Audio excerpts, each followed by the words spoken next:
Assembly నుంచి ప్రత్యేక బస్సుల్లో మేడిగడ్డకు బయలుదేరినారు ముఖ్యమంత్రి రేవంత్, మంత్రులు, ఎమ్మెల్యేలు, ఎమ్మెల్సీలు. కాసేపట్లో అక్కడికి చేరుకోనున్నారు. సీఎం, మంత్రులు ఒక బస్సులో, ఎమ్మెల్యేలు, ఎమ్మెల్సీలు మరో బస్సులో వెళ్లారు. ముగ్గురు ఎంఐఎం ఎమ్మెల్యేలు, ఒక ఎమ్మెల్సీ కూడా ఉన్నారు. దెబ్బతిన్న మేడిగడ్డ 7వ బ్లాక్లోని పిల్లర్తో పాటు మొత్తం బ్యారేజ్ను పరిశీలించనున్నారు నేతలు. గోదావరి బెడ్ను మంత్రులు, ఎమ్మెల్యేలు పరిశీలించనున్నారు. సాయంత్రం 5 గంటల తర్వాత engineer chief Sudhakar Reddy, DG vigilance Rajiv రతన్ల పవర్ పాయింట్ ప్రజెంటేషన్ ఇవ్వనున్నారు. ఇక సాయంత్రం 6 గంటలకు మీడియా సమావేశం నిర్వహించనున్నారు మంత్రులు. ఆ తర్వాత మేడిగడ్డ నుంచి ఎమ్మెల్యేల బృందం తిరిగి హైదరాబాద్ బయలుదేరనుంది. అసెంబ్లీ నుంచి ప్రత్యేక బస్సుల్లో మేడిగడ్డకు బయలుదేరారు ముఖ్యమంత్రి రేవంత్, మంత్రులు, ఎమ్మెల్యేలు, ఎమ్మెల్సీలు. కాసేపట్లో అక్కడికి చేరుకోనున్నారు. సీఎం, మంత్రులు ఒక బస్సులో, ఎమ్మెల్యేలు, ఎమ్మెల్సీ మరో బస్సులో వెళ్లారు. ముగ్గురు ఎంఐఎం ఎమ్మెల్యేలు, ఒక ఎమ్మెల్సీ కూడా ఉన్నారు. దెబ్బతిన్న మేడిగడ్డ 7వ బ్లాక్లోని పిల్లర్తో పాటు మొత్తం బ్యారేజ్ను పరిశీలించనున్నారు నేతలు. గోదావరి బెడ్ను మంత్రులు, ఎమ్మెల్యేలు పరిశీలించనున్నారు. సాయంత్రం 5 గంటల తర్వాత engineer chief Sudhakar Reddy, DG vigilance Rajiv రతన్ల పవర్ పాయింట్ ప్రజెంటేషన్ ఇవ్వనున్నారు. సాయంత్రం 6 గంటలకు మీడియా సమావేశం నిర్వహించనున్నారు మంత్రులు. ఆ తర్వాత మేడిగడ్డ నుంచి ఎమ్మెల్యేల బృందం తిరిగి హైదరాబాద్ బయలుదేరనుంది.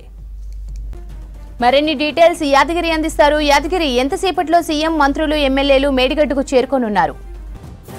స్రవంతి, మరికొద్ది సేపట్లోనే మేడిగడ్డ బ్యారేజ్కి సీఎం, తర్వాత మంత్రులు, ఎమ్మెల్యేలు మరికొద్ది సేపట్లోనే చేరుకోబోతున్నారు. సో ప్రస్తుతం మనం ఈ మేడిగడ్డ బ్యారేజ్ దగ్గరే ఉన్నాము. ఏదైతే పిల్లర్ కుంగిందో, పిల్లర్ నెంబర్ 20, అది పిల్లర్ కుంగిపోయింది. తర్వాత మొత్తం కూడా పర్రెలు పాసింది. ఆ సిచ్యువేషన్ ఉంది కాబట్టి మనం ఒక్కసారి మనము చూద్దాం, మీకు చూపించే ప్రయత్నం చేస్తాను నేను. ఇదే మనము చూస్తున్న పిల్లర్, ఇదే పిల్లర్ నెంబర్ 20. ఇదంతా కూడా మనం ఒక్కసారి చూస్తే మొత్తం పర్రెలు పోసాయి. అంటే మామూలుగా ఇళ్ళల్లో గోడలు కట్టుకుంటే కొన్ని సందర్భాలలో ఏదైతే ఈ పర్రెలు వస్తుంటాయి, అట్లాంటి సిచ్యువేషన్ మనకు ఇంత పెద్ద ప్రాజెక్టుకు సంబంధించి ఇంత భారీ స్థాయిలో ఖర్చు చేసి నిర్మించినటువంటి ప్రాజెక్టు సిచ్యువేషన్ చూస్తే మనకు చాలా అధ్వాన్నంగా అయితే కనబడుతున్నది గ్రౌండ్ లెవెల్లో. ఇది కింది నుంచి పై వరకు కూడా ఇదే సిచ్యువేషన్ ఉంది. ఏదైతే ఈ పిల్లరు ఎంత హైట్ ఉందో ఆ హైట్ వరకు కూడా మనకు ఈ పగుళ్ళు కనబడుతున్నాయి. ఈ పగుళ్ళు మొత్తం పైదాకా కూడా అదే సిచ్యువేషన్ మనకు కనబడుతుంది. ఒక్కసారి ఈ మధ్యలో చూస్తే మనకు అవి పెచ్చులు ఎప్పుడు ఊడిపోతాయా అనే భయంకరమైనటువంటి సిచ్యువేషన్ మనకు ఈ పిల్లర్ దగ్గర కనబడుతున్నది. సో ఇది పైదాకా అట్లనే ఉంటుంది. పైన ఏదైతే ఈ గేట్లకు సంబంధించి అటాచ్మెంట్ ఉంటుందో ఆ అటాచ్మెంట్ దగ్గర అయితే చాలా గ్యాప్ వచ్చింది. అక్కడ చాలా ప్రమాదకరంగా ఉంది. ఎందుకంటే చాలా గ్యాప్ ఎక్కువ వచ్చింది. ఎందుకంటే కింద మనకు కొంత తక్కువగా కనబడుతున్న మధ్యలో నుంచి పై వరకు చాలా ఎక్కువగా గ్యాప్ కనబడుతుంది. అక్కడ ఉన్నటువంటి ఆ పెచ్చులు ఎప్పుడు ఊడి ఎవరి మీద పడతాయనే సిచ్యువేషన్ కూడా మనకు కనబడుతుంది. సో ఈ పెచ్చులు ఇంత ఒక కనుక మరింత ఆలస్యం కనుక చేస్తే అవి మరింత పెచ్చులు ఎక్కువగా ఊడి ఎక్కువగా మరీ ఈ గ్యాప్ వచ్చే సిచ్యువేషన్ ఉంటుంది. అది మరింత ప్రమాదకరమైనటువంటి సిచ్యువేషన్ ఉండే అవకాశం ఉంటుందని చెప్పేసి నిపుణులు చెప్తున్నారు. ఇది పిల్లర్ నెంబర్ 20. ఏదైతే మనం ఇప్పుడు విజువల్స్లో మనం చూస్తున్నామో, ఏదైతే ఈ పర్రెలు బాసినట్లు మనకు కనబడుతూ ఉన్నదో ఈ పెచ్చులుగా కనబడుతున్నటువంటి పిల్లరు, ఇది పిల్లర్ నెంబర్ 20. దీని పక్కన 21, 22 ఈ రెండు కూడా ఇదే సిచ్యువేషను. మనకు అక్కడ కూడా పర్రెలు బాసినటువంటి సిచ్యువేషన్ కనబడుతుంది. ఈ ఏదైతే పెచ్చులూడినట్లు మనకి ఇక్కడ ఈ గ్యాప్ ఏర్పడ్డదో ఈ గ్యాప్ సిచ్యువేషన్ మనకు దీని పక్కన ఉన్నటువంటి 2 పిల్లర్ల సిచ్యువేషన్ కూడా ఇట్లే ఉన్నది. సో దీనిపైన ఏదైతే ఈ మేడిగడ్డ ప్రాజెక్ట్ ఉందో, మేడిగడ్డ ప్రాజెక్ట్కి సంబంధించి ఓవరాల్గా ఈ కాళేశ్వరం సంబంధించి ముందు నుంచి కూడా చాలామంది నేతలు దీన్ని వ్యతిరేకిస్తున్నారు. ఇంత భారీ స్థాయిలో ఈ ప్రాజెక్టు నిర్మిస్తున్నారు. దీనికి ఇప్పటి వరకు 97,000 కోట్లు ఈ ప్రాజెక్టుకు ఖర్చు పెట్టారు. కానీ దీనివల్ల ప్రయోజనం ఏమన్నా ఉందా అంటే ఏమీ లేదు అని చెప్పేసి నేతలు చెప్తా ఉన్నారు. గత ప్రభుత్వం ఏదైతే ఈ కాళేశ్వరం ప్రాజెక్టు మీద గొప్పలు చెప్పిందో ఆ స్థాయిలో మనకు గ్రౌండ్ లెవెల్లో కనబడతలేవు. ఇప్పటి వరకు కూడా ఈ పిల్లర్ దగ్గరికి ఇప్పటి వరకు ఎవరిని కూడా లోపలికి అనుమతించలేదు.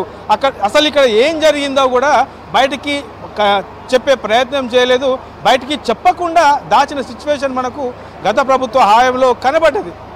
కాంగ్రెస్ ఎప్పుడైతే అధికారంలోకి వచ్చిన తర్వాత అక్టోబర్లో ఈ పిల్లర్లు కుంగాయి, పెద్ద సౌండ్ వచ్చింది. ఆ తర్వాత కూడా ఇక్కడ ఏం జరిగింది, ఎందుకు జరిగింది అనే చెప్పే ప్రయత్నం కూడా చేయలేదు. దీనిపైన ఇప్పటి వరకు కూడా గత ప్రభుత్వ హయాంలోనే ఈ ప్రాజెక్ట్ నిర్మించారు. సో 1,000 కోట్లు ఖర్చు చేశారు. దీనిపైన దేశవ్యాప్తంగా కూడా పెద్ద ప్రచారం చేసుకున్నారు, గొప్పలు చెప్పారు. కానీ ఆ సిచ్యువేషన్ ఇక్కడ లేదు కాబట్టి ఇప్పటి వరకు కూడా ఇక్కడ ఏం జరిగింది అనేది చెప్పే ప్రయత్నం చేయలేదు. కాంగ్రెస్ అధికారంలోకి వచ్చిన తర్వాతనే అసలు విషయాలు ఏంటి, ఇక్కడ ఏం జరుగుతుంది, అసలు ఇంత ఖర్చు పెట్టిర్రు, మరి అసలు గ్రౌండ్ లెవెల్లో ఏంది ఉన్నది, ఏం జరుగుతుంది అనేది ఈ కాంగ్రెస్ అధికారంలోకి వచ్చిన తర్వాతనే బయటపడతా ఉన్నాయి. ఇప్పటికే ఒకసారి మంత్రుల బృందం ఇక్కడ పర్యటించింది, కానీ పైననే ఏదైతే మనకు ఈ పిల్లర్స్ ఉన్నాయో పిల్లర్స్ పైననే పరిశీలించి అక్కడి నుంచి తర్వాత ఈ ఏదైతే ఇంజనీరింగ్ అధికారులు ఉంటారో సీనియర్ అధికారులు వాళ్ళతోని ఒక పవర్ పాయింట్ ప్రజెంటేషన్ చేయించి అసలు ఏం జరిగింది, దీనికి ఎంత ఖర్చు పెట్టారు, దీనివల్ల ఏం ప్రయోజనం ఉంటుందని చెప్పేసి ఈ ప్రాజెక్టు నిర్మించారనేది ఒక పవర్ పాయింట్ ప్రజెంటేషన్ చూపించారు. కానీ ఆ తర్వాత కింది వరకు ఎవరిని కూడా అనుమతించలేదు. కానీ ఇవాళ సీఎం రేవంత్ రెడ్డితో పాటు మంత్రులు తర్వాత ఎమ్మెల్యేలు అందరూ కూడా ఇక్కడ విజిట్ చేయడానికి వస్తున్నారు. వాస్తవానికి ఇప్పటికే సీఎం రేవంత్ రెడ్డి కూడా చెప్పారు, ఇక్కడ విజిట్ చేయడం ఒక ఎత్తు అయితే అసలు ఇక్కడ మేడిగడ్డ ప్రాజెక్టుకు సంబంధించి ఏం జరుగుతుంది, ఈ పిల్లర్లు కుంగడానికి గల కారణాలు ఏంటి, సో ఏమేం జరుగుతున్నాయి, అసలు విషయం ఏంటి, గ్రౌండ్ లెవెల్లో ఏముంది, పిల్లర్ నెంబర్ 20 కుంగిందని చెప్తున్నారు, పైనుంచే చూస్తున్నారు, కొన్ని పెచ్చులు కనబడుతున్నాయి, కొంత అక్కడ గ్యాప్ కనబడుతుంది, అంతవరకే చూశారు. కానీ గ్రౌండ్ కింది వరకు కూడా ఏం జరిగింది, కింది వరకు ఎట్లా ఉన్నాయి, మిగతా పిల్లర్ల పరిస్థితి ఏంటి, సో వీటన్నిటిని కూడా పరిశీలించేందుకు మరికొద్దిసేపట్లోనే మంత్రులు ఎమ్మెల్యేలు సీఎం రేవంత్ రెడ్డి కూడా ఇక్కడికి రాబోతున్నారు.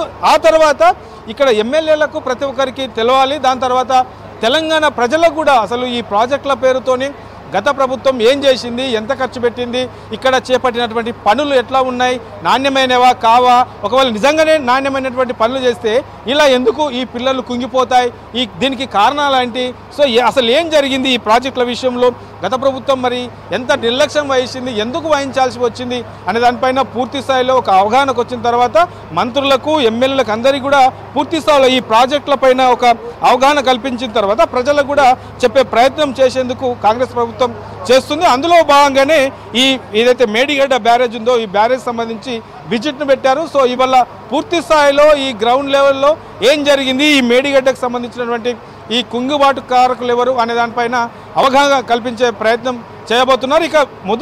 ఇక్కడ వచ్చిన తర్వాత కొద్దిసేపట్లో ఇక్కడికి రాబోతున్నారు. ఇక్కడికి వచ్చిన తర్వాత గ్రౌండ్ లెవెల్లో ఈ పిల్లలను పరిశీలిస్తారు. ఆ తర్వాత ఇటు నుంచి దీని పక్కనే ఒక పవర్ పాయింట్ ప్రజెంటేషన్కు ఒక అవకాశం పెట్టారు. అక్కడ కూడా పూర్తి స్థాయిలో ఈ మేడిగడ్డకు సంబంధించి అసలు దీనికి ఖర్చు అయింది ఎంత, అసలు వాస్తవానికి ఎంత పెడితే ఇది పూర్తయ్యే అవకాశం ఉంటుంది, దానికంటే అదనంగా పెడితే ఎందుకు పెట్టాల్సి వచ్చింది, ఇట్లా ప్రతి ఒక్క దానిపైన కూడా పూర్తి స్థాయిలో ఒక పవర్ పాయింట్ ప్రజెంటేషన్ ఇచ్చిన తర్వాత మళ్ళీ మీడియాతో కూడా అసలు విషయాలు ఏంటి, గత ప్రభుత్వం ఏం చేసింది, ఈ కుంగుబాటు గల కారణాలు ఏంటి అనే దానిపైన మీడియాకు చెప్పే ప్రయత్నం చేస్తారు. ఇక ఇప్పటికే దీనిపైన ఒక విజిలెన్స్ రిపోర్ట్ కూడా వచ్చింది కాబట్టి దానికి సంబంధించి కూడా అసలు ఏంటి ఈ విజిలెన్స్ రిపోర్ట్స్లో ఏం తేలింది, గత ప్రభుత్వం ఏం చేసింది అనే దానిపైన పూర్తి స్థాయిలో ఇవాళ మీడియాకు చెప్పే అవకాశం ఉంది. ఆ తర్వాత దీనిపైన ఇంకా పూర్తి స్థాయిలో దర్యాప్తు చేయాల్సిన అవసరం ఉంది కాబట్టి ఆ దర్యాప్తు తర్వాత ఎవరెవరు దీనికి కారకులు, అసలు ఎక్కడ లోపాలు జరిగాయి, ఎవరు దీనిపైన నిర్లక్ష్యం వహించారు, ఎందుకు వహించాల్సి వచ్చింది, మరి ఇంత పెద్ద ప్రాజెక్టు నిర్మించారు, ఇంత పెద్ద మొత్తంలో దీనికి ఖర్చు పెట్టారు, మరి దీనికి సంబంధించి ఇంత నాసిరకము పనులు చేయాల్సిన అవసరం ఏమొచ్చింది, దీని వెనుక ఉన్న కారణాలు ఏంటి అనేది పూర్తి స్థాయిలో దర్యాప్తు చేసిన తర్వాత దీనిపైన చర్యలు తీసుకునే అవకాశం అయితే ఉంటుంది. కానీ మరికొద్దిసేపట్లోనే ఇక్కడ మంత్రుల బృందము తర్వాత సీఎం వచ్చిన తర్వాత ఇక్కడ పరిశీలించే అవకాశం అయితే ఉంది.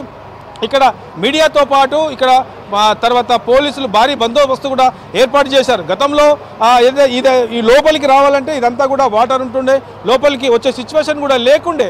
కాంగ్రెస్ అధికారంలోకి వచ్చిన తర్వాతనే ఇక్కడంతా కూడా లోపలికి వచ్చే విధంగా ఇక్కడ ఈ మట్టితో కొన్ని రోడ్లు టెంపరీగా రోడ్లు వేశారు. ఆ రోడ్ల కారణంగానే మనకు లోపలికి వచ్చే అవకాశం ఉంటుంది. సో మరికొద్దిసేపట్లోనే వాళ్ళందరూ కూడా మంత్రులతో పాటు ఎమ్మెల్యేలు సీఎం వచ్చి ఇక్కడ పరిశీలించిన తర్వాత దీనికి సంబంధించి అసలు ఏం జరుగుతుంది ఏంటి, అసలు ఎక్కడ లోపాలు జరిగాయి అనే దానిపైన ఒక అవగాహనకు వచ్చిన తర్వాత మీడియాకు చెప్పే అవకాశం ఉంటుంది. శ్రవంతి.